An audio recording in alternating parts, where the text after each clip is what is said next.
நல்ல தகப்பனே, எங்கள் சர்வ வல்லமை உள்ள ஆண்டவரே, இந்த அருமையான நேரத்துக்காக உமக்கு ஸ்தோத்திரம். கிருபையுள்ள கரத்தில் தாழ்த்துகிறோம் அப்பா.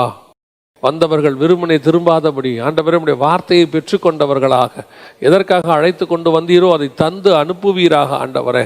திரும்பி போகும்போது ஒருத்தர் கூட வெறுமனை போகாதபடி ஆசீர்வதிக்கப்பட்டவர்களாய் திரும்பி போக கர்த்தர் கிருபை தருவீராக. உம்முடைய மகிமை மூடட்டும் தகப்பனே. நீர் பேசும், நீர் இடைபடும். எங்கள் ஆண்டவர் இயேசுவின் நாமத்தில் பிதாவே. அல்லேலூயா. புலம்பலின் புஸ்தகம் 3ஆம் அதிகாரம் 22, 23 வாசிங்க பார்ப்போம் திருப்பியும். நாம் நிர்மூலமாகாதிருக்கிறது கர்த்தருடைய கிருபையே. நாம் நிர்மூலமாகாமல் இருப்பது கர்த்தருடைய கிருபையே. அவருடைய இரக்கங்களுக்கு முடிவில்லை, அவைகள் காலைதோறும் புதியவைகள், உமது உண்மை பெரிதாயிருக்கிறது. இந்த கிருபை அப்படிங்கிற வார்த்தை எவ்வளவுக்கு அதிகமாக நன்மையாக நமக்கு அமையுதோ அவ்வளோ தூரம் இந்த கிருபையை மனுஷங்க போக்கடிக்கிறாங்க. கடைசி காலத்தில் வசனம் சொல்றது, பொய்யான மாயை பற்றி கொண்டு கர்த்தருடைய கிருபை என்ன செய்கிறாங்களாம், போக்கடிக்கிறாங்க. அதே மாதிரி இன்றைக்கி இந்த கிருபைங்கிறத வச்சுக்கிட்டு கிரேஸு அப்படின்னு சொல்லி ஹைப்பர் கிரேஸு, சூப்பர் கிரேஸு இப்படியெல்லாம் பேசி இந்த கிருபைங்கிற ஒரு மேன்மையான வார்த்தையை அவர்கள் என்ன செஞ்சிட்டாங்கன்னா மாயையை பின்பற்றி கொண்டு போக்கடிக்கிற நிலைமைக்கு வந்துருச்சு. கிருபை எப்பேற்பட்டது, அது எப்போ கிடைக்கிது அப்படின்னு கேட்டிங்கன்னா, காலைதோறும் அவருடைய கிருபை புதியவைகள், புதிதாக இருக்கிறது. அவருடைய கிருபை புதுசாக இருக்குது.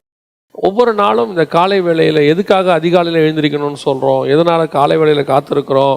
இயேசு கிறிஸ்துவே நீங்கள் எடுத்துக்கிட்டிங்கன்னா ஒவ்வொரு நாளும் அதிகாலையில் தேவ சமூகத்தில் காத்திருக்கிறார். இன்றைக்கி விசுவாசிகளாக இருக்கட்டும், ஊழியக்காரர்களாக இருக்கட்டும், இந்த காலை வேளையில் காத்திருக்கிற அனுபவம் கொஞ்சம் கொஞ்சமாக குறைஞ்சிக்கிட்டே வருது. எனக்கு தெரிஞ்சு எங்களுக்கு முன்னோடியாக இருந்த எந்த ஊழியக்காரங்களும் காலையில் தூங்கி நாங்கள் பார்த்ததே இல்லை. எங்கள் பாஸ்டர் 5 மணிக்கு ஆராதனை வைப்பார். காலையில் 5 மணிக்கு டெய்லி 5 to 6 ஒரு ஜபம் வைப்பாங்க. நான் சொல்கிறது 365 நாளும் இருக்கும். அந்த நாங்கள் போகும்போது அவர் ஜெபம் பண்ணிட்டு உட்காந்துருப்பார். ஒரு நாள் கூட நாங்கள் போய் அவர் வந்ததே கிடையாது.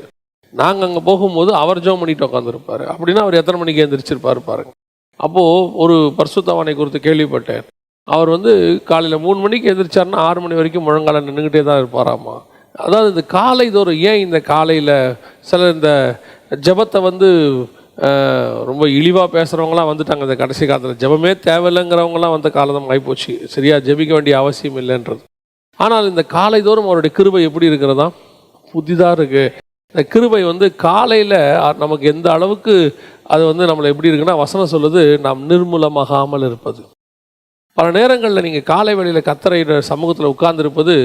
அப்போது ஏசாயா 50ஆம் அதிகாரம் 4வது வசனம் சொல்லுது, இளைப்படைந்தவனுக்கு சமயத்துக்கு ஏற்ற வார்த்தை சொல்ல நான் அறியும்படிக்கு கர்த்தராகிய ஆண்டவர் எனக்கு கல்விமானின் நாவை தந்தள்ளினார். காலைதோறும் என்னை எழுப்புகிறார். கற்றுக்கொள்ளுகிறவர்களைப் போல நான் கேட்கும்படி என் செவியை கவனிக்க செய்கிறார். நல்லா கவனிங்க. இயேசு கிறிஸ்துவை பற்றின ப்ராஃபஸி இது. அவரை பற்றி சொல்லும்போது வசனம் சொல்லுது, காலைதோறும் பிதாவாகிய தேவன் அவர் என்ன பண்ணுறாரா, எழுப்புகிறார். இயேசு கிறிஸ்துவே காலையில் எழுந்திரிச்சு தான் அந்த நாளைக்குரியதை பிதா கிட்ட பெற்றுக்கொள்கிறார். இயேசு கிறிஸ்துக்கிட்ட பிதா எல்லா ஸ்டஃப்பையும் 3.5 வருஷத்துக்கு தேவையானதெல்லாம் மொத்தமாக எழுதி கையில் கொடுத்துட்டு, எப்பா இந்த ஃபைலில் எல்லாத்தையும் போட்டு வச்சுருக்கிறேன், டெய்லி படிச்சுக்கோன்னு சொல்லலை. இந்த மெமரி கார்டில் போட்டு வச்சுருக்கிறேன், பார்த்துக்கோன்னு சொல்லலை. இல்லைன்னா அந்த காலத்துக்கு ஏற்ற மாதிரி புத்தக சுருளில் எழுதி கொடுத்துருக்கேன். இல்லை, வசனம் சொல்லுது, ஒவ்வொரு நாளும் நீ காலையில் தான் வாங்கிக்கணும், டெய்லி காலையில் வாங்கணும். அதனால தான் ஆண்டவர் சொல்கிறார், மன்னாவை டெய்லி தான் போய் எடுக்கணும். தேவையான ஓய்வு நாளுக்கு மட்டும்தான் 2 நாளைக்கு தேவையானது கிடைக்கும். மற்ற நாளுக்கு எல்லாம் டெய்லி வாங்கணும். அப்படின்னா என்ன அர்த்தம், புதுசாக வாங்கணும். மறுநாள் வச்சுட்டிங்கன்னா அது பூச்சி வந்துடும், நாத்தம் வந்துடும், பழசு. அதாவது இன்றைக்கி ஃப்ரிட்ஜு வந்த காலத்தில் எல்லாமே பழசு தான். ஹோட்டலுக்கு போனாலே புதுசு கிடைக்குமான்னு தெரியாது. எங்கே வந்தாலும் போனீங்கன்னா இப்போது ஃப்ரிட்ஜில் வச்சது ஃப்ரோசன் ஃபுட்டுங்கிறது இன்றைக்கி நமக்கு ஆகிப்போச்சு. நம்ம அன்றாட வாழ்க்கையில் ஆகிப்போச்சு. இப்போ அதே நிலைமை தான் ஆவிக்குரிய வாழ்க்கையிலையும், ஃப்ரோசன் ஃபுட்டு. எப்போ பாருங்கள், பழைய செய்தி அதை ஒவ்வொரு நாளும் தேவ சமூகத்தில் வாங்கி கொண்டு கொடுக்குற அனுபவமே தனி. அது ஊழியக்காரங்களுக்கு மட்டும் இல்லை, விசுவாசிக்கு ஒவ்வொரு நாளும் காலையில் நீங்கள் தேவ சமூகத்தில் உட்காந்து ஆண்டவர்கிட்ட பேசி பாருங்கள். அந்த நாளுக்குரியதை கர்த்தர் உங்களுக்கு சொல்லிடுவார். அவர் 30 வருஷத்துக்கு தேவையானதை சொல்லுவாரான்னு தெரியாது, ஆனால் அன்னைக்கு உள்ளதை சொல்லிடுவார். அதை கேட்டு வாங்குகிற அனுபவத்துக்கு வரணும். அதுதான் கிருபை புதிதாக இருக்கிறது. இயேசு கிறிஸ்துவுக்கே அதான் ஃபார்முலா. நமக்கு என்ன ஃபார்முலா? நம்ம என்னைக்காவது தான் காலையில் எழுந்திரிக்கிறோமா? இந்த மாதிரி ப்ரேயர் வச்சா காலையில் எழுந்திரிக்கிறவங்க இருக்கிறாங்க. மற்ற நாளில் அதுவும் இன்றைக்குமே எழுந்திரிக்காதவங்க எத்தனை பேர் இருக்கிறாங்க பாருங்கள். நம்ம உடனே இன்றைக்கி என்ன சாக்கு சொல்லுவாங்கன்னா, இன்றைக்கி காலைல பயங்கர மழைங்க, என்னமோ மழை இல்லாத நாள்லாம் வந்துட்ட மாதிரி. இன்றைக்கி ஏன் வரல? அன்றைக்கி மழை. சரி, மழை இல்லாத அன்றைக்கி ஏன் வரல? அன்றைக்கி மழை இல்லைங்க, அதனால் வரல. நான் மழை இருந்தால் கண்டிப்பாக வந்துடுவேன். இன்றைக்கி ஒரு குரூப் இருக்குது. ஏன் நிறைய பேருக்கு நல்ல ஆண்டவர்கிட்ட இருக்கிறாங்க, ஆனால் கர்த்தரால் ஏன் வல்லமையாக எடுத்து பயன்படுத்த முடியல அப்படின்னா, அவர்கள் அந்த அளவுக்கு தேவனுக்கு நேரம் கொடுக்கறதில்லை. புரியுதா உங்களுக்கு? நம்மக்கிட்ட ஆண்டவர் கிருபையை கொடுத்துருக்கிறாரு, அதை புதிதாக்குற வேலை யாருக்கிட்ட இருக்குது? நம்மக்கிட்ட. ரினியூவல் நம்ம தானே பண்ணணும். ரினியூவல் டெய்லி காலையில் போய் உட்காந்து தேவ சமூகத்தில் ரினியூவல் பண்ணணும். நமக்கு அதிகாலைங்கிறதே 7 இல்லை 8, ஏன் படுக்கிறதே 10 இல்லை 11. அப்படி இருக்கும்போது நம்ம எப்படி எழுந்திரிப்போம்? ஏன் காலையில் எழுந்திரிக்கணும்? அந்த கிருபை புதுசாக இருக்குன்னா என்ன அர்த்தம்?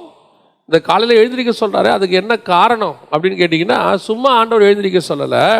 ஏதோ வெறும் ஆசீர்வாதத்துக்கு மட்டும் கிருபை அப்படிங்கிறது வந்து ஏதோ ஆசீர்வாதத்துக்கான வார்த்தையாக மாறிப்போச்சு இன்னைக்கு.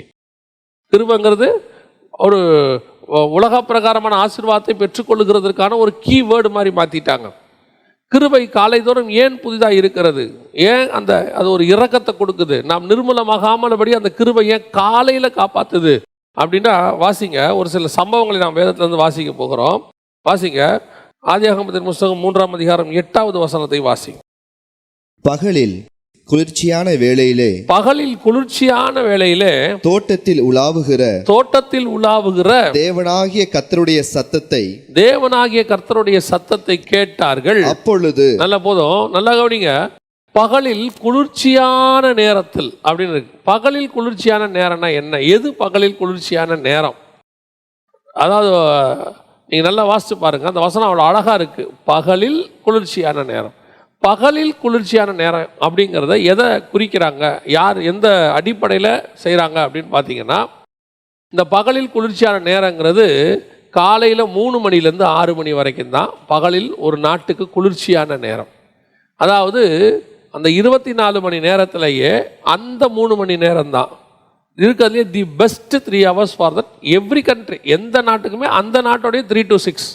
ஏன்னு கேட்டால் 6 மணிலேருந்து நம்முடைய வேலைகள்லாம் ஆரம்பித்து திருப்பி நம்ம படுத்து எல்லாம் அமைதியாகி நம்ம பிரெயின் வந்து டீப் ஸ்லீப்புக்கு போய் அமைதியாக இருக்கிற நேரம் எதுனா 3 to 6. டாக்டர்ஸ் என்ன சொல்கிறாங்க, மெடிக்கலி சொல்கிறேன், டாக்டர்ஸ் என்ன சொல்கிறாங்க, அந்த 3 to 6 தான் நமது உடல்நிலை வந்து எல்லாவற்றையும் கழிவுகளை எல்லாம் சரி பண்ணி உடல் வந்து சமநிலைக்கு வருதுங்கிறான். ஆன்மீகத்தில் என்ன சொல்கிறான், 3 to 6 தான் இருக்கிறதுலே மெடிடேஷனுக்கு பெஸ்ட் டைம் அப்படிங்கிறாங்க. அதாவது சயின்டிஃபிக்கலியாக இருக்கட்டும், அது மெடிக்கலியாக இருக்கட்டும், அல்லது ஸ்பிரிச்சுவலியாக இருக்கட்டும், பகலில் குளிர்ச்சியான நேரம் ஒரு நாட்டுக்கு எது அப்படின்னு கேட்டால், ஒரு உடம்புக்கு எது அப்படின்னு கேட்டிங்கன்னா மார்னிங் 3 to 6. இந்த பகலில் குளிர்ச்சியான நேரத்தில் கர்த்தர் ஏன் வந்தார்? பைபிளில் தேவனை அறிகிற அறிவுன்னு ஒன்று இருக்குது. பவுல் சொல்லும் போது பிலிப்பியருக்கு எழுதும்போது சொல்கிறாரு, அவரை அறிகிற அறிவின் மேன்மைக்காக. இந்த கர்த்தரை அறிகிற அறிவுன்னு ஒன்று இருக்குது. அப்படின்னா என்னங்க அப்படின்னா, கர்த்தருடைய மனநிலை, கர்த்தருடைய சுபாவங்களை புரிஞ்சுக்கிறது. அதுக்கு புரிஞ்சுக்கிறதுக்கு என்ன செய்யணும் அப்படின்னு கேட்டால் அவங்க எல்லாருக்கும் தெரியும். ஒரு ஆளோட நீங்கள் ரொம்ப பழகுனீங்கன்னா என்ன பண்ணிக்கலாம், அவரை பற்றி நல்லா புரிஞ்சுக்கலாம். நம்ம சொல்லுவோம், உன்னை பற்றி எனக்கு தெரியாதா அப்படிம்போம். ஒரு ஃப்ரெண்டோட வெளியே போவோம், சார் டீ குடிக்கிறீங்களா அப்படின்னா எனக்கு கொடுங்க, அவன் குடிக்க மாட்டான்போம். ஏன்னா அவர் குடிக்க மாட்டார்ன்றது யாருக்கு தெரியும்? நமக்கு தெரியும். இது மாதிரி எல்லாத்துலேயும் தெரியும். ரொம்ப க்ளோஸ் ஆக ஆக சின்ன சின்ன விஷயத்தில் கூட என்ன செய்யும், நமக்கு தெரிய ஆரம்பிச்சிடும். அது குறிப்பாக கணவன் மனைவிக்கு ரொம்ப அதிகமாக இருக்கும். ஏன்னா அவங்க கூடவே இருக்கிறதுனால அது தெரியும். அப்போது ஒரு தேவனை அறிகிற அறிவுனா எப்படி வரும்? தேவனை அறிகிற அறிவு எப்படி? நீ தேவனோட எவ்வளவுக்கு எவ்வளவு இருக்கிறீங்களோ அவ்வளோக்கு அவ்வளோ தேவனோடு இருக்கிறதுக்கு எது வழி அப்படின்னா, எவ்வளோக்கு எவ்வளோ வசனத்தோடு இருக்கிறீங்களோ அவ்வளோக்கு நீங்கள் தேவனத்தோடு இருக்கலாம், அவ்வளோக்கு தேவனை அறியலாம். இந்த வசனத்தை எவ்வளோக்கு எவ்வளோ தியானிக்கிறீங்களோ, ஏன்னா தேவனுடைய அன்பு சுபாவம், எப்போ கோவப்படுவார், எப்போ அவர் வந்து அமைதியாக இருப்பார், அத்தனையும் கர்த்தருடைய மன ஓட்டம், கர்த்தருடைய நினைவுகள் எல்லாத்தையும் நீங்கள் அறிஞ்சிக்க முடியும். எதை வச்சு அறிய முடியும் அப்படின்னு கேட்டிங்கன்னா, வசனத்தை வச்சு அறிய முடியும். ஏன்னா எல்லாத்தையும் அதில் கொடுத்துருக்கு. அதில் தான் இந்த வசனம் இருக்குது, பகலில் குளிர்ச்சியான வேளையில் உலாவும்படி. ஏன் குளிர்ச்சியான வேலைன்னு போடுது அப்படின்னு கேட்டிங்கன்னா, கர்த்தர் வருகிற மனநிலையும் என்ன மூடில் வராருங்கிறதும் அந்த டைமையும் அவர் வர நேரத்தையும் வச்சுட்டு நீங்கள் என்ன செய்யலாம், கண்டுபிடிச்சிக்கலாம் கர்த்தர் என்ன மைண்டில் வராருங்கிறத. இப்போ சோதோமை அழிக்க வந்தார். எப்போ வந்தார் தெரியுமா? வசனம் சொல்லும் பகலில் உஷ்ணமான வேளையில் அப்படின்னு இருக்கும். வாசிங்க அப்ப அந்த வசனத்தை. பின்பு கர்த்தர் மம்ரேயின் சமபூமியிலே அவனுக்கு தரிசனமானார். அவன் பகலின் உஷ்ண வேளையிலே, உஷ்ண வேலை, ஏன்னா செம்ம சூடு. ஏன் சூடான நேரத்தில் வராது தெரியுமா? கர்த்தர் சோதோமை அழிக்க போறாரு, கோபத்தில் இருக்கிறாரு. அந்த கோபத்தை வெளிப்படுத்துறதா பகலில் உஷ்ணமான வேலை. இப்போ எலியாவை பார்க்க வருவார் 1 ராஜாக்கள் 19 பார்த்தீங்கன்னா, பார்க்க வரும்போது அங்கே 4 சம்பவம் இருக்கும். முதல்ல கண்மலையை பிளக்கத்தக்கதான காற்று, அடுத்து பூமி அதிர்ச்சி, அடுத்து பட்சிக்கிற அக்கினி. ஆனால் ஒன்னொன்று கிராஸ் ஆகும் போது வசனம் சொல்லும், அதிலே கர்த்தர் இல்லை, அதிலே கர்த்தர் இல்லை, அதிலே கர்த்தர் இல்லை. அதோட அர்த்தம் என்ன? அவர் அந்த மனநிலையில் இல்லைன்னு அர்த்தம். கடைசியில் அவர் மெல்லிய சத்தத்தை கேட்டு, அப்போ என்ன அர்த்தம்? கர்த்தர் இப்போ சாஃப்ட் ஆயிட்டார்னு அர்த்தம். இதுதான் கர்த்தரை அறிகிற அறிவு. இது வந்து ஒரு பார்ட் 0.01 மாதிரி. இந்த மாதிரி நிறைய இருக்குது. அப்போ இந்த இடத்துல பகலில் குளிர்ச்சியான வேலை ஏன் வரார் தெரியுமா? அவருக்கு தெரியும், நான் செஞ்சுட்டு போன எல்லாத்தையும் ஒருத்தன் கொலாப்ஸ் பண்ணிட்டான் கீழே. சர்வ வல்லமை உள்ள தேவன் தானே, அவருக்கு நல்லா தெரியும்ல. எல்லாத்தையும் ரெடி பண்ணி கொடுத்துட்டு போனேன், ஒருத்தன் என்ன பண்ணிட்டான். அது எப்படிங்க தெரியுமான்னு கேட்டிங்கன்னா, மேலே மலையில் மோசையோடு பேசிக்கிட்டு இருப்பார், கீழே சொல்லுவார் ஜனங்கள் தங்களை கெடுத்து கொண்டார்களும்பார். இவர்கிட்ட தான் பேசிக்கிட்டு இருப்பாரு. கீழே நடக்கிற விஷயத்தை இவன்கிட்ட சொல்லுவார், நீ கீழே இறங்கிப்போ, ஜனங்க என்ன பண்ணிட்டாங்க, தங்களை கெடுத்து கொண்டார்கள். யோசுவா சொல்றான், யுத்த சத்தம் போல கேட்குது. இவன் சொல்றான், இல்லை இல்லை அவங்க எல்லாம் கொலாப்ஸ் ஆயிட்டாங்க அப்படின்ட்டான். இதுதான் இப்போ ஆண்டவர் ஏன் பகலில் குளிர்ச்சியான வேலையில வராரு அப்படின்னு கேட்டிங்கன்னா, பகலில் காலையில் அதிகாலையில் குளிர்ச்சியான வேலையில போனா அவன் எவ்வளவுதான் கொலாப்ஸ் பண்ணியிருந்தாலும் அவனை மன்னிக்கிற இடத்துல நான் போக முடியும். லேலூயா. அதுதான் கர்த்தர் அவனை மீட் பண்ற வர நேரம். ஏன் வராரு? அவன் வசனம் சொல்லுது, ஓசியாவின் புஸ்தகம் 6ஆம் அதிகாரம் 7வது வசனத்தை வாசிங்க. ஓசியாவின் புஸ்தகம் 6ஆம் அதிகாரம் 7வது வசனம் வாசிங்க. அவர்களோ ஆதாமை போல் உடன்படிக்கையை மீறி. ஆதாம் என்னத்தை மீறினாரு? உடன்படிக்கையை மீறிட்டாரு. என்ன உடன்படிக்கை? கர்த்தருக்கும் அவருக்கு ஒரு உடன்படிக்கை இருந்துச்சு. ஆதாம், இந்த தோட்டத்தை நீ பார்த்துக்கோ, நான் உன்னை ஆசீர்வதிக்கிறேன், நீ ஆண்டு கொள்ளுங்கள், சகலத்தையும் கொடுக்குறேன், நீங்க பலுகி பெருகுங்க, எல்லாம் ஒரு உடன்படிக்கை கர்த்தர் பண்ணியிருந்தாராமா அவனோட. இப்போ மொத்த உடன்படிக்கையும் க்ளோஸ் பண்ணிட்டான், அக்ரிமெண்ட் ஓவர் ஆயிடுச்சு. இப்போ வந்து வசனம் சொல்லுது, ஆதாமை போல் உடன்படிக்கையை மீறி. இவனை இந்த உடன்படிக்கை மீறின நேரத்தில், நான் கோபத்தின் நேரத்தில் சந்திச்சா என்ன ஆகும் தெரியுமா? ஆதாம் என்ன ஆகும்? பட்சிக்கிற அக்கினி. அவரு பட்சிக்கிற அக்கினி. ஒரு இடத்துல வசனம் சொல்லுது, அவர் எரிச்சல் உள்ள தேவன். இவ்வளோ தூரம் ரெடி பண்ணி எல்லாத்தையும் கொடுத்துட்டு போயிருக்கிறேன், சிம்பிள் வேலை தான். ஒன்று சொன்னேன், இந்த எல்லாத்தையும் சாப்பிட்டுக்கப்பா, பூமியில் இருக்கிற அத்தனையும் சாப்பிட்டுக்கப்பா, இந்த ஒன்றை மட்டும் சாப்பிடாத. அவன் எல்லாத்தையும் விட்டுட்டு அந்த ஒன்றை மட்டும் சாப்பிட்டான் பாருங்க, நமக்கு எப்படி இருக்கும் யோசிச்சு பாருங்க. வீட்டில் இருக்கிற நம்ம ஒரே ஒரு விஷயத்தை தான் நம்ம சொல்லுவோம், அந்த ஒரு விஷயத்தில் தான் அவங்க தப்பு பண்ணுவாங்க. அப்பாவுக்கு எப்போ ரொம்ப கோவம் வரும் தெரியுமா? என்ன இந்த பர்டிகுலராக இதை செய்யாதேங்கிற, நீ என்ன பண்ணுற, அதைத்தான் செய்கிற. நியாயமாக அப்பா என்ன பண்ணியிருக்கணும்? ஆதாம அந்த இடத்துல மொத்தத்தையும் க்ளோஸ் பண்ணி போட்டிருக்கணும். நீங்கள் நல்லா கவனிச்சு பார்த்தீங்களா? கர்த்தருடைய வாயில் ஆதாம சபிச்சார்னு வரவே வராது. வசனம் சொல்லும், உன் நிமித்தம் பூமி சபிக்கப்பட்டிருக்கோம், உன்னை என்னெல்லாம் சபிக்க முடியாது. ஏன்? நான் பகலில் குளிர்ச்சியான வேலையில் உன்னை பார்க்க வந்திருக்கிறேன். இப்போ நான் வந்தது எனக்கு தெரியும், நீ கொலாப்ஸ் பண்ணிட்டேன்னு. இப்போ நான் வந்தது உன்னை சபிக்க வரல, இப்போ நீ பாவம் செஞ்சுட்ட, இந்த பாவத்துக்கு மத்தியில் உன்னை எப்படி காப்பாற்றலான்னு நான் வந்திருக்கிறேன். உன்னை அழிக்க நான் வரல. அழிக்க வந்திருந்தா சபிக்கிற பூமியில் உன்னை சபிச்சிருப்பனே. நான் காயினை சபிச்சா மாதிரி உன்னை சபிக்கிறதுக்கு எவ்வளோ நேரம் ஆகும்? அவர் காயினை சபிச்சார்ல, அந்த தேவன் தானே. அவர் நினச்சிருந்தா ஆதாம என்ன பண்ணலாம்? சபிக்க முடியும். அவர் அவ்வளோ தெளிவாக சொல்கிறாரு, உன் நிமித்தம் பூமி சபிக்கப்பட்டிருக்கும். அவ்வளோதான். அந்த இடத்துல கூட பாருங்க, கர்த்தர் ஆதாமுக்கு என்னென்ன சொன்னாரோ அத்தனையும் அவன் நன்மைக்கு தான் சொல்லியிருப்பார். உனக்கு நெத்தி வேர்வை வரும், நீ உழைச்சி சாப்பிடுவ. காரணம் என்ன? அந்த நெத்தி வேர்வை வந்தால் தான் உன் பாடி ஆக்டிவாக இருக்கும். நீ சாகிறதுன்னு முடிவாகி போச்சு, ஆனால் சாகிற வரைக்கும் நீ நல்லா இருக்கணும், சாகிற வரைக்கும் சந்தோஷமாக இருக்கணும். அதுக்கு ஒரே வழி என்னென்னதை சொல்லி கொடுத்துட்டு போவார். ஏன் காலை தோறும் அவருடைய கிருபை புதிதாக இருக்குது தெரியுமா? நீ காலையில் காத்திருக்கும் போது ஒருவேளை நாம் உடன்படிக்கையை தவறுதலாக மீறி விட்டாலும் கூட, தெரிந்து செய்தாலும் கூட, அவருடைய கிருபை உன்னை என்னையும் பாதுகாக்கிறது. நாம் நிர்மூலமாகாதபடிக்கு. அன்னைக்கு கர்த்தர் நினச்சிருந்தா ஆதாம என்ன பண்ணியிருக்கலாம்? க்ளோஸ் பண்ணி போட்டிருக்கலாம். அதுதான் இன்னைக்கு உங்களுக்கு எனக்கும் பெரிய ஆசீர்வாதம். ஏன் காலையில் காத்திருக்க சொல்கிறோம்? தேவ சமூகத்தில் எழுந்துறீங்கன்னு சொல்கிறோம். தேவ சமூகத்தில் கர்த்தரோட இருந்து நீங்கள் பழகிட்டீங்கன்னா, நான் ஒருவேளை நான் சொல்கிறது நீங்கள் அப்படி செய்யணும்னு சொல்லலை, சம்டைம்ஸ் ஏன்னா விழுந்து போகாதவன் எனக்கு தெரிஞ்சு இயேசு கிறிஸ்துவை தவிர உலகத்தில் ஒருத்தரும் கிடையாது. ஏதோ ஒரு நிலையில் ஏதோ ஒரு இடத்துல ஒரு சின்ன பலகீனம் வருது, நம்ம விழறோம். அந்த விழற நேரத்தில் கூட நம்மை நிர்மூலமாகாமல் பாதுகாக்கிறது அவருடைய கிருபை. அந்த கிருபை நீங்கள் பெற்றுக்கொள்ள வேண்டியதுக்கு காத்திருக்கிற நேரம் எது தெரியுமா? காலை தோறும். ஒவ்வொரு நாளும் நீங்கள் காலையில் காத்திருந்துங்க. அந்த காலையில் கர்த்தர் வரும்போது உன்னிடத்தில் அநேக காரியங்களை பேசுவார். உன்னுடைய அக்கிரமங்கள் அநீதி அவன் போய் மறைஞ்சு கொள்கிறான் பாருங்கள். அந்த இடத்துல அவன் அத்தி இலையில் ஆடையை செஞ்சு போட்டுக்கிறான். இந்த தேவன் என்ன பண்ணுறார் தெரியுமா? அவனுக்கு ஒரு பலி செலுத்தி ஒரு மிருகத்தை அடித்து ஒரு தோலுடைய எடுத்து அவனுக்கு போட்டுட்டு அந்த தோலை வச்சு அவனை மூடுறார். இது ஏதோ சாதாரணமாக அவனுக்கு ட்ரெஸ் வாங்கி கொடுத்ததுக்கு அர்த்தம் இல்லை, அது உடன்படிக்கை. அவனோடு கூட ஆண்டவர் என்ன செய்கிறார் தெரியுமா? ஒரு பிரமாணத்தை ஏற்படுத்துகிறார் தோல் உடையில். அதுதான் ஆசாரிப்பு கூடாரத்தில் ஆண்டவர் தபசு தோலை போட்டு மூடினார். அதனுடைய அடையாளம் இவன் தான் மாம்சம். ஆசாரிப்பு கூடாரம் மனுஷன், அவன் மேலே ஆடையை போட்டு மூடுறார், தோலை போட்டு மூடுறார்.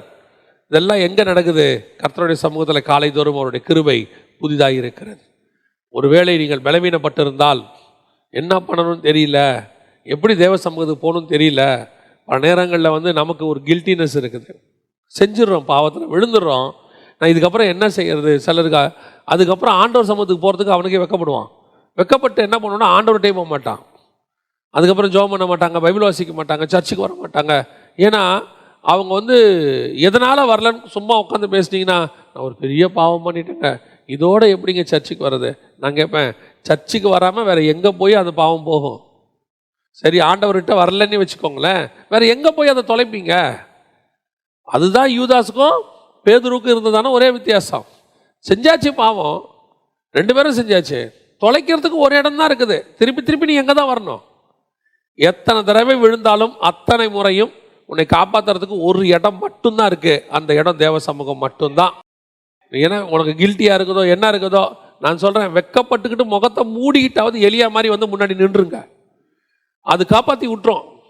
நீங்கள் அதுக்கு பயந்துக்கிட்டு வேறு எங்கேயாவது போயிட்டீங்கன்னா உங்களை அது காப்பாற்றாது. அது யூதாசை நாண்டு கொண்டு சாகிற மாதிரி உன்னை மரணத்துக்கு நேராக நடத்திடும். காலை தோறும் அவருடைய கிருபை புதிதாக இருக்கிறது. 2வது வாசிங்க, ஆதியாகமத்தின் புஸ்தகம் 19ஆம் அதிகாரம் 15-16 வாசிங்க. ஆதியாகமத்தின் புஸ்தகம் 19ஆம் அதிகாரம் 15-16. கிழக்கு வெளுக்கும்போது அந்த தூதர் லோத்தை நோக்கி, பட்டணத்திற்கு வரும் தண்டனையில் நீ அழியாதபடிக்கு எழுந்து உன் மனைவியையும் இங்கே இருக்கிற உன் 2 குமாரத்திகளையும் அழைத்து கொண்டு போ என்று சொல்லி அவனை துரிதப்படுத்தினார்கள். அவன் தாமதித்து கொண்டு இருக்கும்போது கர்த்தர் அவன் மேல் வைத்த இரக்கத்தினாலே அந்த புருஷர் அவன் கையையும் அவன் மனைவியின் கையையும் அவன் 2 குமாரத்திகளின் கையையும் பிடித்து அவனை பட்டணத்திற்கு வெளியே கொண்டு போய் விட்டார்கள். இது அடுத்து ரொம்ப மிக முக்கியமான ஒரு விஷயம். காலை தோறும் அவருடைய கிருபை எப்படி இருக்கிறது? அவருடைய நாம் இரக்கத்திற்கு முடிவே இல்லைன்னு இருக்கு. அப்படிதானே இருக்குது வசனம், அப்படிதான் இருக்கு. நாம் நிர்மலமாகாமல் இருப்பது அவருடைய கிருபை. யோசிச்சு பாருங்க, நைட்டு ஃபுல்லாக பேசுகிறாங்க லோத்துக்கிட்ட, இரவு முழுக்க பேசுகிறாங்க. காலை வசனம் கிழக்கு வெளுக்கும் போது விடிய போகிற நேரம் வந்துருச்சு, ஏர்லி மார்னிங். இப்போது அழிக்கிற நேரம் வந்துருச்சு. அந்த ஏர்லி மார்னிங்கில் தான் அந்த மனுஷர் அவன் மேல் வைத்த கிருபையினாலே, இரக்கத்தினாலே. அதான் ரொம்ப முக்கியம். இவன் தாமதிச்சுட்டே இருக்கிறான். நியாய தீர்ப்பு வந்துருச்சு, அடுத்த செகண்ட் தொடங்கணும், பரலோகம் துரிதப்படுத்துது. ஆனால் உள்ளே ஒரு நீதிமான் இருக்கிறான். இவன் நீதிமான் தான், ஆனால் சீரியஸ்னஸ் தெரியாத நீதிமான். இன்றைக்கும் நம்ம சர்ச்சில் அந்த மாதிரி நிறைய பேர் இருப்பாங்க. இவங்க பாவி கிடையாது, ஆனால் சீரியஸ்னஸ் தெரியாது. அவங்க நியாய தீர்ப்பு தலைக்கு மேலே தொங்குது, அடுத்த செகண்ட் என்ன நடக்கும்னு நமக்கு தெரியாது. சோதோம் அழிய போகுது, அவ்வளவு பரபரப்பாக பரலோகம் வேலை பார்த்துக்கிட்டு இருக்கு. கொஞ்சம் கூட பரபரப்பு இல்லாமல் யார் வேலை பார்க்குறான்? சிலர்லாம் பார்த்தீங்கன்னு சொன்னால், ட்ரெயின் பிடிக்கணும் அப்படின்னு சொல்லி அல்லது ஃப்ளைட் பிடிக்கணும் அப்படின்னு சொன்னால் அப்படியே பரபரப்பாக வேலை பார்த்துக்கிட்டு இருப்பாங்க. அந்த கேப் டிரைவர் இருக்கார்ல, கேப் டிரைவர் நம்மளை கூப்பிட்டு போகிறாரு, டாக்ஸி டிரைவர், அவர் ஒரு பரபரப்பும் இல்லாமல் வண்டி ஓட்டிகிட்டு இருப்பார். அவரை பொறுத்த வரைக்கும் எப்படி இருக்கும், நான் ஒழுங்காக போகணும், ஆக்சிடென்ட் ஆகிடக்கூடாது. நம்ம எப்படி இருப்போம் தெரியுமா, கொஞ்சம் சீக்கிரம் போங்களேன், கொஞ்சம் சீக்கிரம் போங்களேன். அவர் போயிடலாம் சார் பாரு, அந்த 40 தாண்டவே தாண்டாது. நமக்கு சார் கொஞ்சம் வேகமாக போங்க சார். எதுக்கு சொல்கிறேன், அவ்வளோ பரபரப்பாக சோதம் அழியறதுக்கு நேராக எல்லாம் நடந்துக்கிட்டு இருக்குது, பரலோகமே பார்க்குது. ஏன்னா மிகப்பெரிய நியாய தீர்ப்பு ஒன்று பூமியில் நடக்க போகுது. ஒரு கவலையும் இல்லாமல் இருக்காம பாருங்க. ஆனால் வசனம் சொல்லுது, அவன் மேல் வைத்த இரக்கத்தினாலே காலைதோறும் அவருடைய கிருபை புதிதாக இருக்கிறது. பல நேரங்களில் உங்களுக்கும் எனக்கும் வந்த நியாய தீர்ப்பு நமக்கு தெரியாது, கர்த்தருடைய கிருபை தான் காப்பாற்றி கொண்டு இருக்கிறது. பல நேரத்தில் அதுதான் காப்பாற்றிட்டு இருக்குது. நம்மெல்லாம் போய் ஒழுங்காக சேர்றோன்னா கர்த்தருடைய கிருபை மட்டும்தான் காப்பாற்றிக்கிட்டு இருக்குது நம்மளை. பல நேரங்களில் தப்பு, நம்ம பண்ணுறது தப்பு, சரின்னு சொல்லவே இல்லை, இட்ஸ் ராங். ஆனாலும் அவர் நம்மேல் வைத்த கிருபை. லோத்து பண்ணுறது தப்பு, போன்னு சொல்கிறாரு, ஆனாலும் கூட லோத்து என்ன செய்யல, தாமதிக்கிறான். இப்போ நம்மக்கிட்ட என்னென்னா ஆப்போசிட்டு, அவர் மெதுவாக போங்கிறாரு, நம்ம வேகம். லோத்துவை வேகமாக போங்கிறாரு, அவன் மெது. ஆனால் நியாய தீர்ப்பு என்னமோ தலைக்கு மேலே என்ன செய்யுது, தொங்கிட்டே இருக்குது. பல நேரங்களிலே அதிகாலை ஜெபம், கர்த்தர் சமூகத்தில் காத்திருக்கிறது உன்னை நியாய தீர்ப்பிலிருந்து உன்னை காப்பாற்றுவதற்கு போதுமானதாக இருக்கிறது. வசனம் சொல்லுது, நியாய தீர்ப்பிலே அவருடைய கிருபை, அவருடைய இரக்கம் மேன்மை பாராட்டும். யாக்கோபின் புத்தகம் 2ஆம் அதிகாரம் 13வது வசனத்தை வாசிங்க. யாக்கோபு 2:13. ஏனென்றால் இரக்கம் செய்யாதவனுக்கு இரக்கமில்லாத நியாய தீர்ப்பு கிடைக்கும், நியாய தீர்ப்புக்கு முன்பாக இரக்கம் மேன்மை பாராட்டும். இப்ப லோத்துக்கிட்ட வசனம் என்ன சொல்லுது, அவர்கள் அந்த மனிதன் மேல் வைத்த இரக்கத்தினால நியாய தீர்ப்புக்கு முன்பு இரக்கம் மேன்மை பாராட்டும். ஏன் அவன் மேல் வைத்த இரக்கம், அதுக்கு தான் சொல்றேன், காலைதோறும் அந்த இரக்கம் வருது பாருங்க. நியாய தீர்ப்புக்கு முன்பாக யாக்கோபுல சொன்ன தீர்க்க தரிசனமான வார்த்தை அது. உங்களுக்கும் எனக்கும் அப்படிதான். பல நேரங்களிலே கர்த்தர் நம்மை காப்பாற்றி கொண்டிருக்கிறார். இந்த காலை காத்திருக்கிற ஒரு அனுபவம் பல நியாய தீர்ப்பிலிருந்து உங்களை பாதுகாக்கும், பல அழிவுகளிலிருந்து உங்களை பாதுகாக்கும், பலவிதமான சோதனைகளிலிருந்து உங்களை பாதுகாக்கும். அதுக்கு தான் சொல்கிறோம், காலையில் எழுந்திரிங்கன்னு சொல்லி. ஏன்னா ராத்திரியில் ஜெபம் பண்ணால் கிடைக்காதா, கிடைக்கும், அதெல்லாம் இல்லைன்னு சொல்ல. ஆனால் வசனம் சொல்லுது, காலையில் இரக்கம் அதிகமாக இருக்கிறது.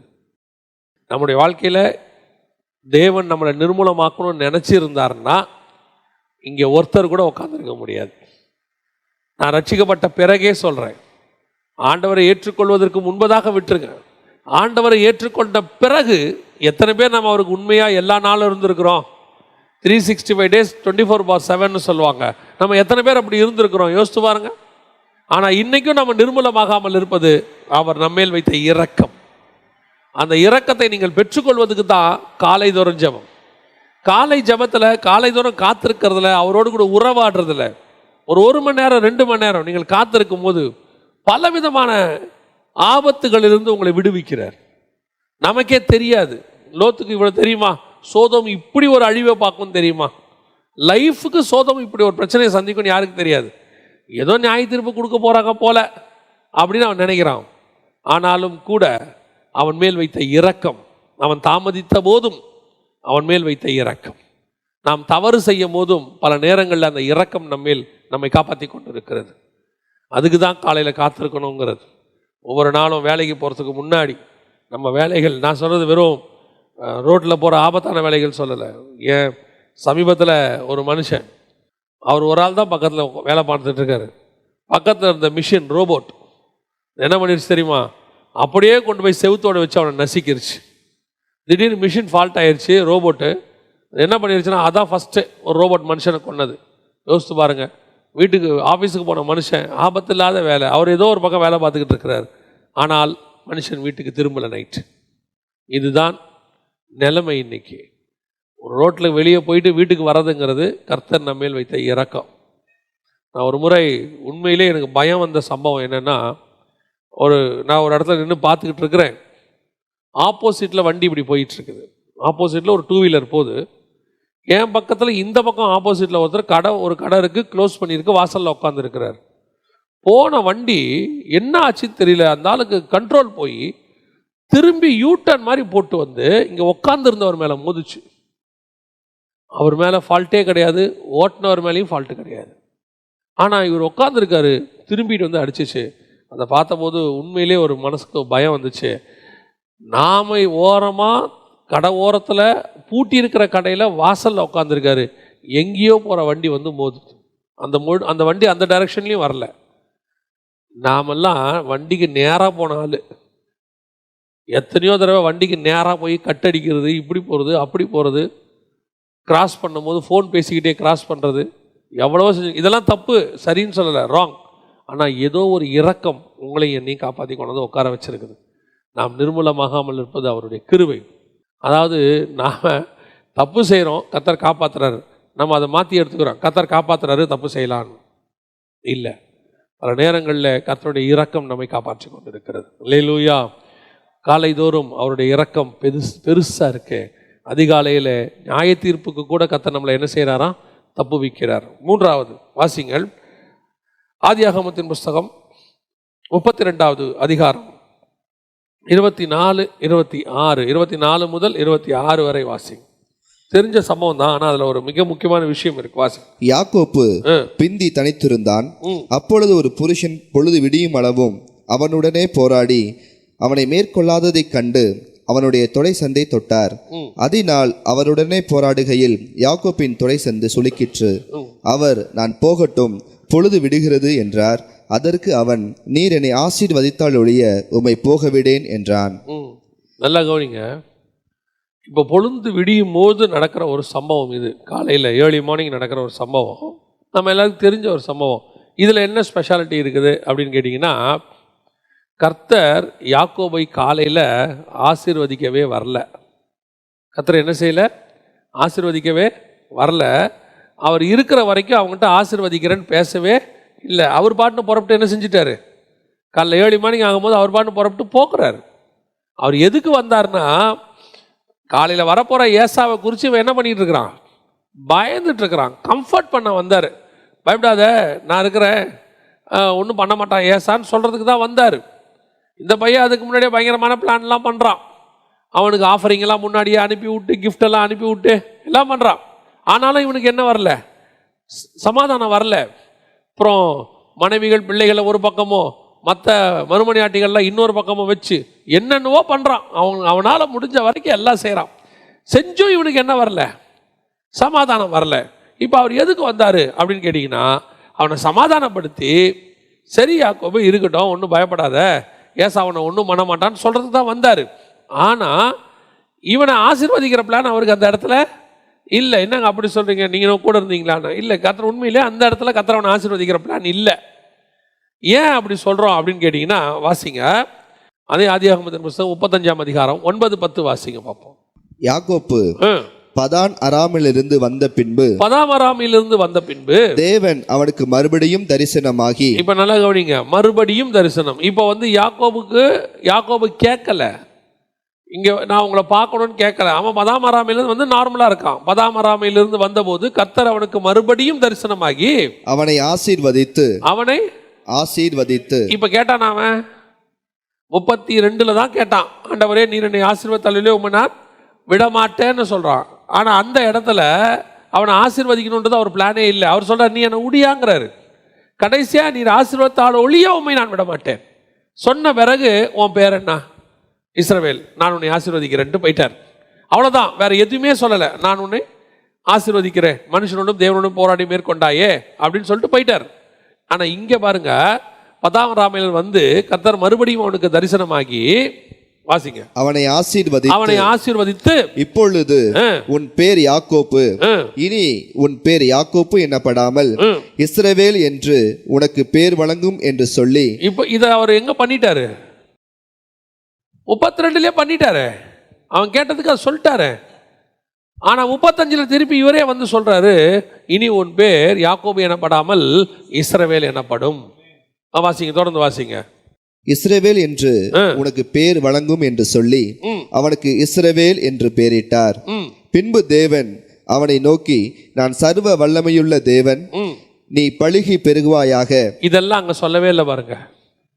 இதே விஷயம்தான் அங்க நடக்குது. ஆனா என்ன செய்யல, சொல்லவே இல்லை. ஏன்னா அங்க அவனுக்கு இதை சொல்ற ஒரு பிளான்ல இல்லை. அங்க வந்தது கம்ஃபர்ட் பண்ணத்தான் வந்தார். நீ ஏசாவுக்கு பயப்படாத, பார்த்துக்கலாம், அதான் வந்தார். ஆனால் நடந்தது என்ன, அவன் காலையில் அவர் காலை பிடிச்சிக்கிட்டு கதர்னான்னு இருக்குது. ஓசியாவின் புஸ்தகம் சொல்லுது, அவன் அழுது கெஞ்சினான். அவன் தூதனானவரோடு கூட போராடி மேற்கொண்டான் இருக்குல்ல. அதில் பார்த்தீங்கன்னு சொன்னால் ஓசியா புஸ்தகம் 12ஆம் அதிகாரம் 4வது வசனம் வாசிங்க. அவன் தூதனானவரோட போராடி மேற்கொண்டான், அழுது அவரை நோக்கி கெஞ்சினான். அழுது அவரை நோக்கி கெஞ்சினான் அப்படின்னா என்ன அர்த்தம்? நைட் எல்லாம் போராடினார. எப்படி போராடி இருக்கான் தெரியுமா? காலை பிடிச்சிக்கிட்டு அழுது இருக்கிறான். நமக்கு யாக்கோபுல இது ஆதியாகமத்தில் பார்க்கும்போது எப்படி இருக்குது? மனுஷனோடும் தேவனோடும் போராடி மேற்கொண்டாயே. தேவனே அவன் என்ன பண்ணிட்டானா? மேற்கொண்டான். அப்படின்னா என்ன அர்த்தம்? மல்யுத்தம் போட்டான்னு இருக்குது. நமக்கு நினச்சிக்கிட்டோம் காலை பிடிச்சிக்கிட்டு சண்டை போட்டான், என்னமோ ஆண்டவர் அவனை விட்டு ஓட முடியாது, அப்படி லாக் பண்ணிட்டான். நம்ம ஊரில் சொல்லுவாங்க லாக் பண்ணிட்டான் அப்படின்னு. அவரை மேற்கொள்றதுக்கு ஒரே ஒரு வழி தான் இருக்கு. காலை பிடிச்சிக்கிட்டு அழுது கெஞ்சினா அவரை நீங்கள் ஜெயிச்சிடலாம், மேற்கொள்ளலாம். ஜெயிச்சிடலான்னா என்ன அர்த்தம்? மேற்கொள்ள. எப்படி மேற்கொள்ளலாம்? அவர் கொடுக்க முடியாத ஒன்று இப்போ இல்லை உனக்குன்னு தான் வந்தார். ஆசீர்வாதத்தை நான் இப்போ கொடுக்க வரல, ஆனால் நான் அழுது அந்த ஆசீர்வாதத்தை வாங்குவேன்.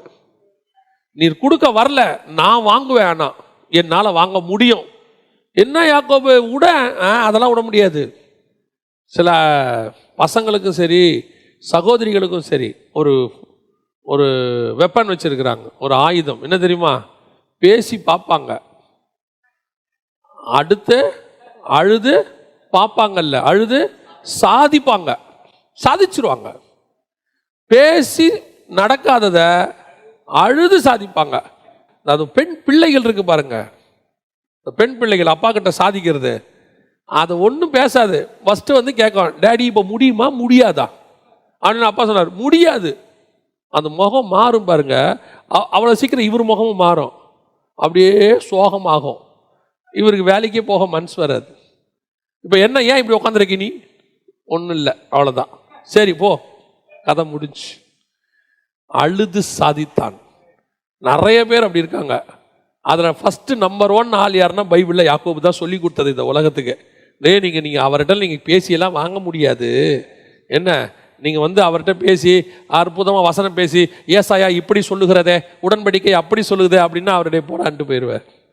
ஆனால் காலை பிடிச்சிட்டேன்னு வச்சுக்கோங்களேன், ஒன்றுமே செய்ய முடியாது. என்ன, எதுக்காக இதை சொல்கிறேன் தெரியுமா? 35ஆம் அதிகாரத்தில் வர வேண்டிய ஆசீர்வாதத்தை 32ஆம் அதிகாரத்திலேயே வாங்கிட்டான் அவன் கையில். ஆசீர்வதிக்கவே தேவன் வரல, ஆசீர்வாதத்தை கொடுக்கவே வரல, ஆனால் வாங்குவேன். நீங்கள் கொடுக்க வரல ஆண்டவரே, நான் வாங்குவேன், என்னால் வாங்க முடியும். காரணம், விடியற் காலையில் உம்முடைய இரக்கம் பெருசாக இருக்கிறது, காலை தோறும் உம்முடைய கிருபை பெருசா இருக்கு. அந்த நேரத்தில் என் கண்ணீரும் சேர்ந்துச்சுன்னா நீங்கள் என்னை தாண்டி போகவே முடியாது ஆண்டவரே. கர்த்தர் உனக்கும் எனக்கும் ஒவ்வொரு நாள் காலையில் இப்படி தான் வச்சிருக்கிறார்.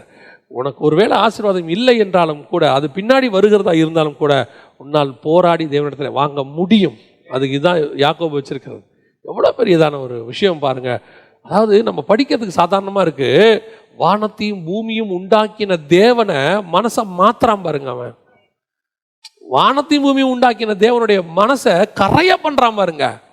இப்போ கொடுக்காதது இல்லை, நீ கொடுத்துட்டு போ, அதெல்லாம் முடியாதுப்பா, நீங்க கொடுத்துட்டு போங்கப்பா. இதுதான் காலையிலே கர்த்தரிடத்தில் இருக்கிறது. காலையில் அவர் மனசு அப்படியே மெல்ட் ஆகிடும். அதான் வசனம் சொல்றது, காலை தோறும் அவருடைய கிருபை புதிதாக இருக்கிறது, அவருடைய இரக்கங்களுக்கு முடிவே கிடையாது. எப்படி ஒரு இரக்கம் கொடுக்க முடியாததை கொடுக்க வைக்கும், இல்லாததை உருவாக்கும்.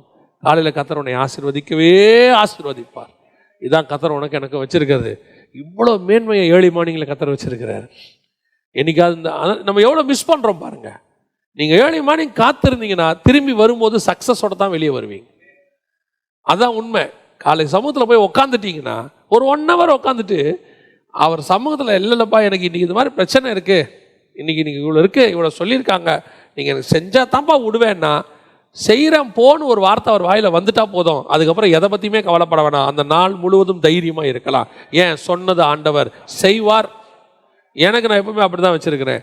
எனக்கு அந்த வார்த்தை மட்டும் வந்துடணும். அந்த வார்த்தை அவர்கிட்ட இப்போ இன்னைக்கு ஒரு சாட்சின்னு வச்சுக்கோங்களேன். பாஸ்டர் சொல்லிட்டாங்க, நாளை காலையில் நீங்களே கொடுங்கண்ணே அப்படின்ட்டாங்க. அன்றைக்கே சொல்லிட்டாங்க காலையில் கொடுங்கன்னு. நேற்றுக்கு ஆண்டவர் வார்த்தையை கொடுத்துட்டாரு. நேற்று இங்கே முடிச்சதுலேருந்து போய் ஜெபம் பண்ணுறேன், படுக்க போகிற வரைக்கும் ஜெபம் பண்ணுறேன், 11 மணி வரைக்கும். நல்ல டயர்ட் வேறு, வார்த்தையே வரல. காலையில் கிட்டத்தட்ட ஒரு 3:30 மணிக்கு எழுந்திரிச்சிட்டேன், வார்த்தையே வரல. இங்கே 5 மணிக்கு வரணும், 5:30க்கு. 5 மணிக்கு ரெடி ஆகிட்டு இருக்கிறேன். அந்த ஒரு மனசில் சமாதானம் இல்லை. கொடுக்கலாம், இப்போ டைரியில் ஏற்கனவே பல செய்திகள்லாம் இருக்குது, தூசி தட்டி கொடுக்கலாம். இல்லை அதில் ஒன்று எடுத்து கூட நம்ம, ஏன்னா பழக்கப்பட்ட செய்தியை பேசுகிறது ரொம்ப ஈஸி, ஆல்ரெடி எக்ஸ்பீரியன்ஸ்டு.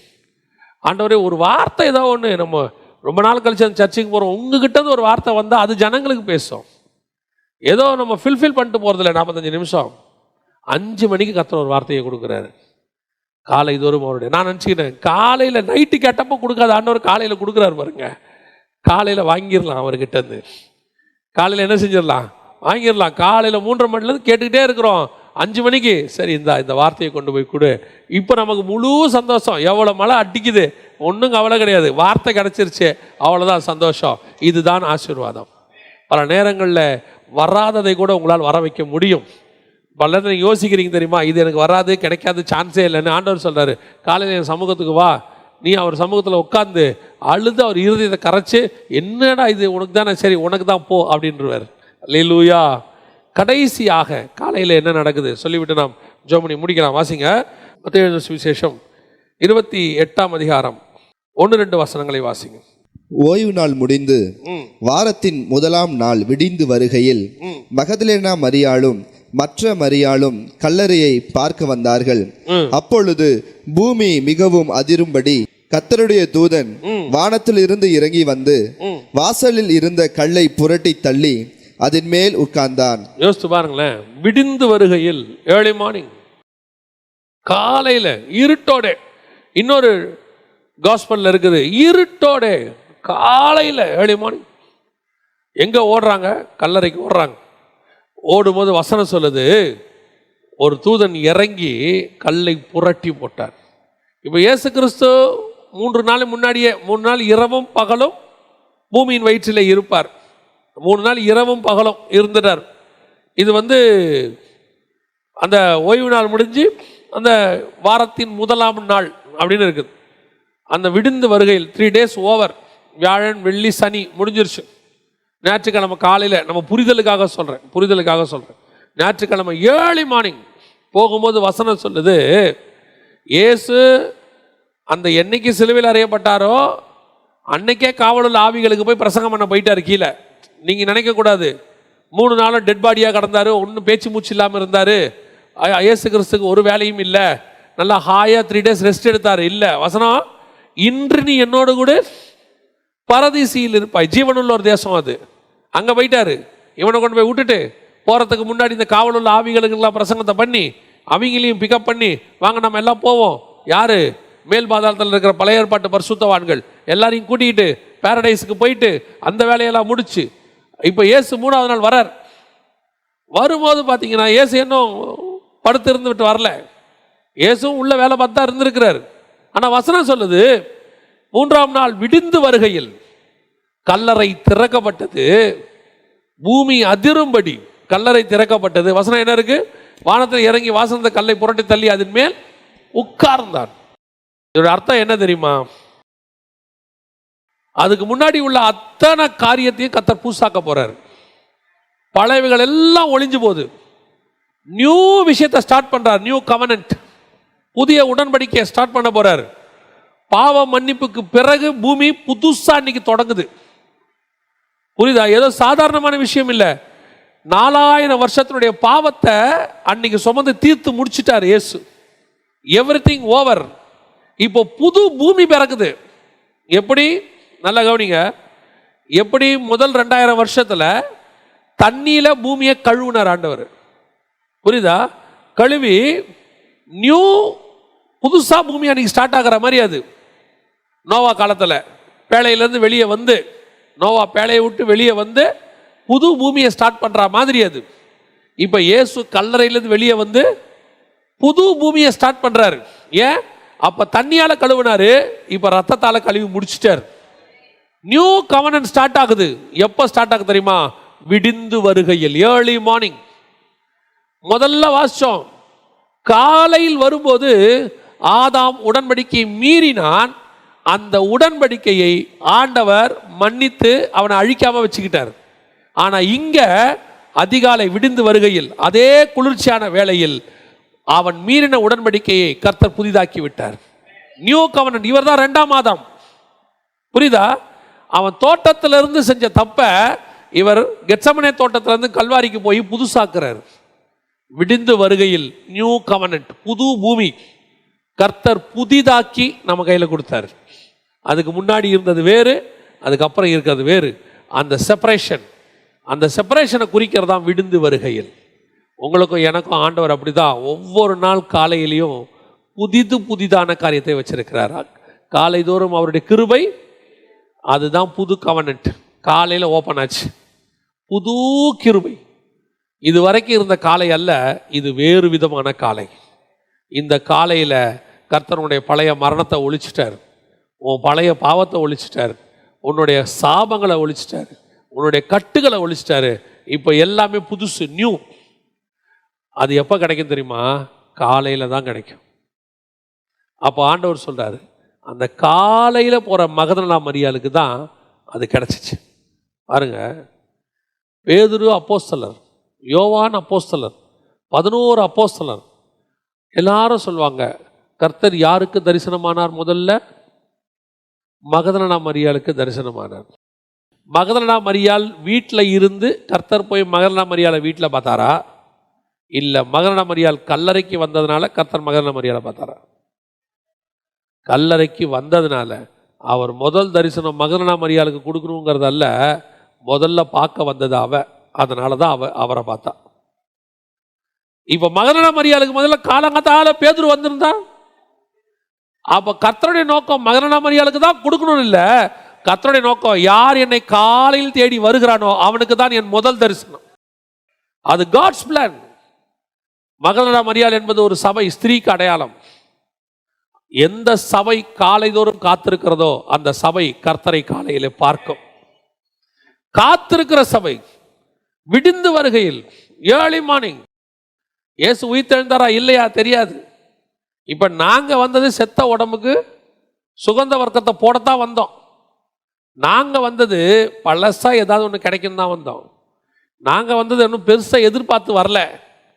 ஆனா நாங்க வந்த நேரம் புதுசு கிடைக்கிற நேரம். அதுதான் காலை தோறும் அவருடைய கிருபை புதிதாக இருக்கிறது. நீ காத்துங்களேன், உன் அறிவுக்கு எட்டாத எத்தனையோ காரியத்தை கர்த்தர் காலையில் செய்வார். நான் ஒரு காரியத்தை சொல்லிவிட்டு முடிக்க விரும்புகிறேன். இது நெகட்டிவ் பேரபிள் மாதிரி, நெகட்டிவ் எக்ஸாம்பிள் மாதிரி, சரியா? அதாவது ஆண்டவர் சில நேரத்தில் என்ன சொல்லுவார் பைபிளில், புளித்த மாவுக்கு சமானமாய் பரலோக ராஜ்யம் இருக்கிறது என்பார். புளித்த மாவுங்கிறது பரிசேயர் சதுசேயருடைய கள்ள உபதேசம். அதை ஏன் பரலோக ராஜ்யத்துக்கு கம்பேர் பண்ணுறாரு அப்படின்னா, எப்படி இந்த புளித்த மாவு மற்ற மாவெல்லாம் மாற்றுமோ அந்த மாதிரி ஒரு கள்ள உபதேசம் எப்படி ஒரு மனுஷனை மாற்றுமோ அந்த மாதிரி பரலோகம் அதை விட வேகமாக செய்யுங்கிறாரு. கம்பேரிசன் அந்த மாதிரி தான் இப்போ நான் உங்களுக்கு சொல்கிறேன். நாம் காலை தூரம் காத்திருந்தா கர்த்தருடைய கிருபை புதுசாக இருக்குன்னு சொல்கிறோம்ல, புதுசான காரியம் கிடைக்குதுன்னு சொல்கிறோம்ல. இந்தியாவிலே ஒரு பெரிய பிஸ்னஸ் மேன் இருக்கிறார், நம்பர் 1ன்னு வச்சுக்கோங்களேன். இன்றைக்கி நம்பர் 1 or 2ல் இருக்கிறார். அந்த மனுஷனை பற்றி சமீபத்தில் பேசிகிட்டு இருக்கும்போது, காலையில் அந்த மனுஷன் கூப்பிட்டு வரான் 3 மணிக்கு 4 மணிக்கு. அந்த ஆள் ஏன் காலையில் எழுந்திரிக்கிறான்? முதல்ல நாம் காலையில் கர்த்தரை சந்திக்க எழுந்திரிக்கிறோம், கரெக்ட் தானே? ஏன்னா நமக்கு காலையில் கர்த்தருடைய கிருபை இருக்குது, கர்த்தர் காலையில் வராரு, நம்ம தப்பு பண்ணால் மன்னிக்கிறாரு, நியாய தீர்ப்பில் பாதுகாக்கிறாரு, உடன்படிக்கையை புதுப்பிக்கிறாரு, அதனால நம்ம காலையில் எழுந்திரிக்கிறோம். நியாயம், நமக்கு ஒரு ரீசன் இருக்குது. இது எதுவுமே யாருக்கு இல்லை? அவனுக்கு இல்லை, அந்த ஒரு பிஸ்னஸ் மேனுக்கு கிடையாது. ஆனால் அந்த மனுஷன் என்ன செய்கிறாரு? காலையில் எழுந்திரிக்கிறார். எழுந்திரிச்சிட்டு 3 மணி 4 மணிக்கு எழுந்திரிச்சிட்டு திடீர்னு கூப்பிடுவாராம் அவர் அசிஸ்டன்ஸை, வாங்க கொஞ்சம் பேசணும் பாரான். இப்போ அசிஸ்டன்ஸ் எல்லாம் எத்தனை மணிக்கு போகணும்? ரெடி பண்ணி போய் நிற்கணும். அவர் கூப்பிட்ட உடனே 1/2 hour போயிடணும். 3 மணி 4 மணிக்கு உட்காந்து பேசிகிட்டு இருப்பாங்க டீ குடிச்சிட்டு. யோசித்து பாருங்க, ஒரு உலக பிரகாரமாக காலையில் எழுந்திரிச்சு அந்த குளிர்ச்சியான நிலையில் அந்த மெடிடேட் பண்ணுற நேரத்தில் ஒருத்தங்க உட்காந்து தன் வேலையை பற்றி சிந்திக்கும் போது அவன் இந்தியாவிலே நம்பர் 1 மாறிடுறான். நம்ம சும்மா சாதாரணமாக பிள்ளைகளை சொல்லுவோம், நீங்கள் பார்த்துருக்கீங்களா, காலையில் படிடா. முந்திலாம் சொல்லுவாங்க, நம்ம ஸ்கூலில் சொல்லி கொடுப்பாங்க, காலை எழுந்தவுடன் படிப்பு. ஏன்னா அந்த நேரத்தில் நீ படிக்கும்போது அது மனசில் என்ன செய்யுது, லைஃப்பில் பதிஞ்சிரும், அப்படியே இருதயத்தில் பதிஞ்சிரும். அதுக்கு தான் அந்த ஏர்லி மார்னிங். இவங்கெல்லாம் ஸ்பிரிச்சுவலாக எழுந்திரிக்கல, இவங்கெல்லாம் ஃபிசிக்கலி ப்ராக்டிக்கல் லைஃபுக்காக அதை யூஸ் பண்ணுறாங்க. அந்த கால வேலையை நீங்களும் நானும் ஸ்பிரிச்சுவலி யூஸ் பண்ணால் எப்படி இருக்கும் பாருங்க. அவன் இந்தியாவையே பிடிக்கிறான்னா நீங்கள் நானும் உலகத்தையே பிடிக்க முடியும். ஸ்பிரிச்சுவலி சொல்கிறேன் பாருங்க. தொழுமரத்தில் கை காலையும் கட்டி ஒருத்தனை போட்டாங்க. வசனம் சொல்லுது, அவன் படுத்து தூங்கலை, அவன் காயத்தை நம்ம என்ன பண்ணல, மேன்மைப்படுத்தலை. அவன் அடித்தாங்க பிடிச்சாங்க, அவன் பான் ஜெயிலில் போயிட்டு என்ன பண்ணுறான் தெரியுமா, பாட்டு பாடிக்கிட்டு இருக்கிறான். அவன் பாருங்க பாட்டு பாடிக்கிட்டு இருக்கான், தூங்கலை. பேதுரு ஜெயிலில் தூங்கினாரு, 4 பேர் செத்தான். அவர் ஜெயிலை விட்டு போனவொடனே என்ன ஆயிடுச்சு, 4 பேர் செத்தான். பிடிச்சி என்ன பண்ணிட்டாங்க, அவனை கொலை பண்ணிட்டாங்க. ஆனால் பவுல் சிறைச்சாலையில் துதித்து பாடினா 4 பேர் ரட்சிக்கப்பட்டான். அல்லேலூயா. இதான் முக்கியம். நீ காலையில் காத்திருந்து உபத்திரவத்துக்கு மத்தியில் ஜெபம் பண்ணிப்பாரு, கர்த்தர் உன்னுடைய விஷனை உலக விஷனாக மாற்றுவார், ஜீவனை கொடுக்குற விஷனாக மாற்றிடுவார். இன்றைக்கி நாம் ஏர்லி மார்னிங்கை மறந்துட்டோம், ஏர்லி மார்னிங்கை இழந்துட்டோம். காலையில் எழுந்திரிக்காத குடும்பம் உருப்படாது. இல்லைங்க, நாங்கள் லேட்டாக படுக்கிறோம். படுக்காத, 10 மணிக்கு படுங்க. என்ன பண்ண போகிறீங்க, எதுக்கு வாட்ஸ்அப் உட்காந்து பார்த்துக்கிட்டு இருக்கிறீங்க, எதுக்கு உட்காந்து ஃபேஸ்புக் பார்த்துக்கிட்டு இருக்கிறீங்க, எல்லாத்தையும் 10 மணிக்குள்ளே முடிங்க. ஏர்லி மார்னிங் 3 மணிக்கு 4 மணிக்கு எழுந்திரிங்க. எதுக்காக தெரியுமா, நீங்கள் எழுந்திரிக்கிறது உங்களுக்காக மட்டும் இல்லை, உங்களுக்கு வருகிற நியாய தீர்ப்பிலிருந்து தப்பிப்பதற்காக, உங்களுடைய பாவங்களிலிருந்து விடுதலை பெறுவதற்காக, உங்களுக்கு வைத்த ஆசீர்வாதத்தை நீங்கள் புதுப்பித்துக் கொள்வதற்காக.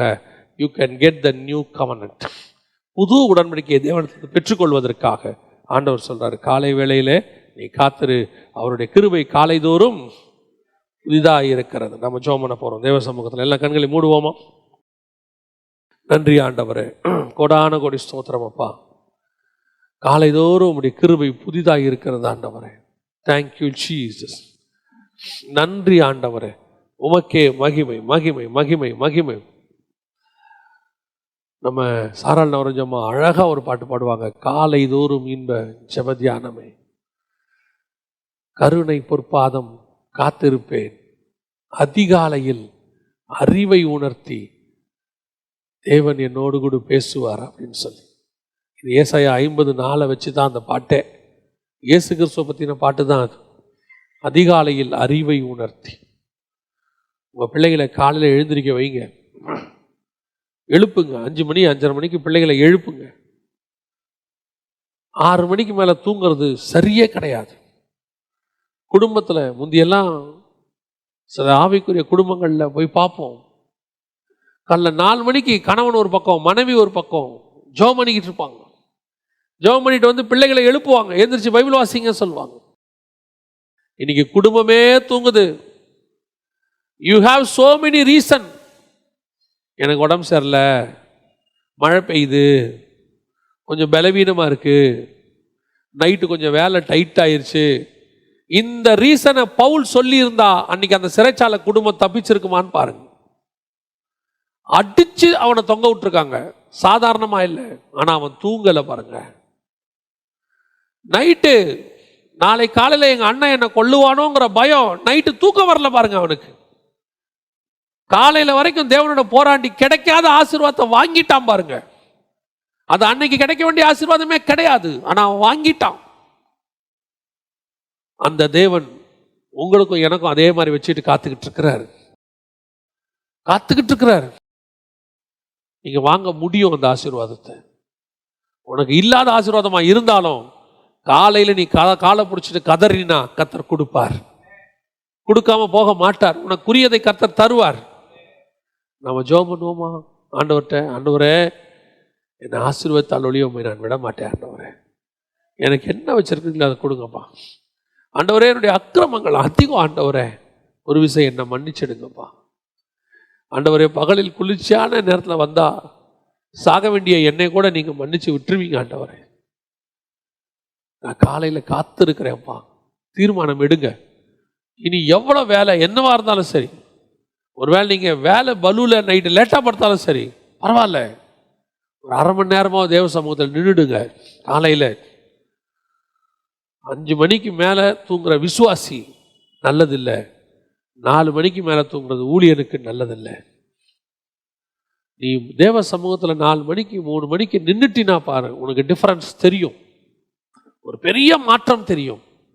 கர்த்தர் உங்களையும் உங்கள் குடும்பத்தையும் ஊழியத்தையும் ஆசீர்வதிக்கிறதை நீங்கள் பார்க்க முடியும். ஆசீர்வதிக்காமல் தேவன் போகவே மாட்டார். நாம் ஜெபிக்கலாம். சர்வ வல்லமை உள்ள எங்கள் ஆண்டவரே, அருமையான நேரத்திற்காய் ஸ்தோத்திரம். கிருபையுள்ள கரத்தில் தாழ்த்துகிறோம். நாங்கள் சபையாக இன்னைக்கு மட்டும் இல்லை ஆண்டவரே, ஒவ்வொரு நாளும் சமூகத்தில் காத்திருக்க கிருபை பாராட்டும். ஆசீர்வாதத்தை பெற்றுக்கொள்ள கிருபை தாரும் ஆண்டவரே. யாக்கோபு எப்படி ஆசீர்வாதத்தை போராடி வாங்கினானோ அதே போல எங்கள் சபை போராடி வாங்க கிருபை பாராட்டும். உங்களுடைய கிருபையுள்ள கரத்தில் தாழ்த்துகிறோம் எங்கள் ஆண்டவர் இயேசுவின் நாமத்தில் பிதாவே.